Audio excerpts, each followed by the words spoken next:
Before the first human footprint marked the dust of this earth, before the first human voice echoed through its valleys, another creation reigned supreme. Imagine a world, vibrant and wild, a world ruled not by flesh and bone, but by beings forged from the very essence of smokeless fire.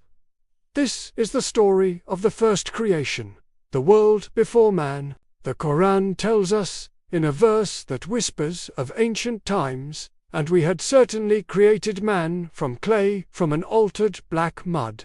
And the jinn we created before from scorching fire. Before Adam, before you and I, there were the jinn.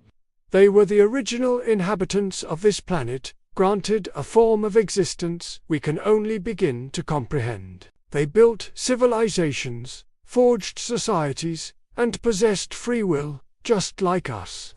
They experienced joy, sorrow, love, and ambition. They were given the earth as their dominion. But with free will comes the capacity for both great good and great turmoil. Over eons, their societies rose and fell. Power struggles erupted, leading to corruption and chaos. The earth, once a pristine dominion, became a battleground.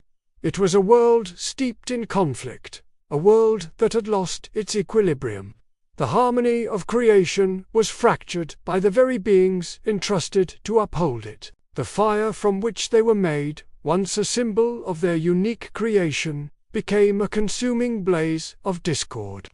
It was into this backdrop of cosmic imbalance that a new plan was set into motion. God declared to the angels, "Indeed, I will make upon the earth a successive authority." This announcement was met with surprise. The angels, witnesses to the turmoil caused by the jinn, questioned, "Will you place upon it one who causes corruption therein and sheds blood, while we declare your praise and sanctify you?" They saw the potential for history to repeat itself. But the divine plan was far grander than they could perceive. God replied with a statement that holds the key to our entire existence.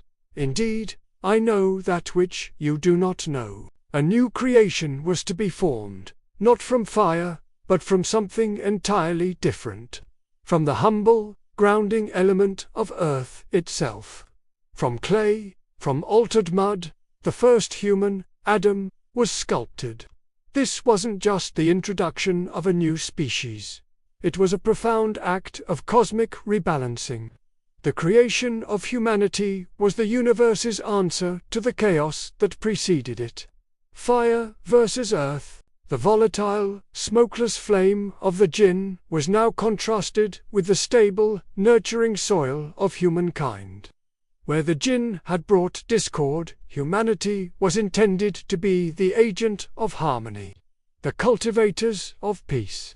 The stewards, the Khalifa, or successive authority tasked with nurturing the world back to its intended state of tranquility. The very essence of our creation story is one of purpose.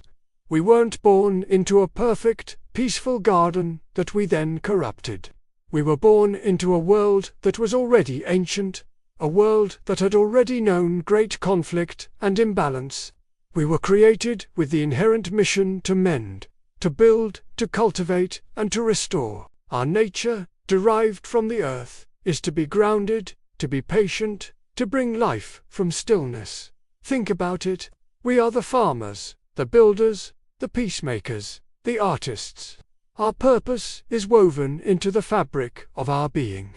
We are meant to be the guardians of this planet, the ones who tend to its wounds and help it flourish. This is the incredible responsibility and the profound honor bestowed upon us. When Iblis, a prominent jinn who was among the angels, refused to bow to Adam, it wasn't just an act of arrogance. It was the climax of this elemental conflict. He declared, "I am better than him. You created me from fire and created him from clay." He saw clay as inferior, humble, and weak. He failed to see its strength, its potential to nurture life, its ability to provide a stable foundation upon which to build a just and peaceful world. That moment cemented the eternal struggle. The fiery forces of chaos and arrogance versus the grounded potential for harmony and humility. So, look around you. The world is still filled with echoes of that ancient conflict.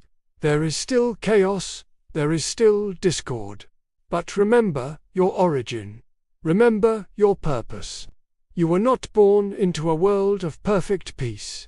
You were born to be a restorer of it. Every act of kindness, every effort to build community, every moment you choose understanding over anger, you are fulfilling that sacred, primal mission. You are being the calming earth to the chaotic fire. You are tending to the garden. Your existence is not an accident.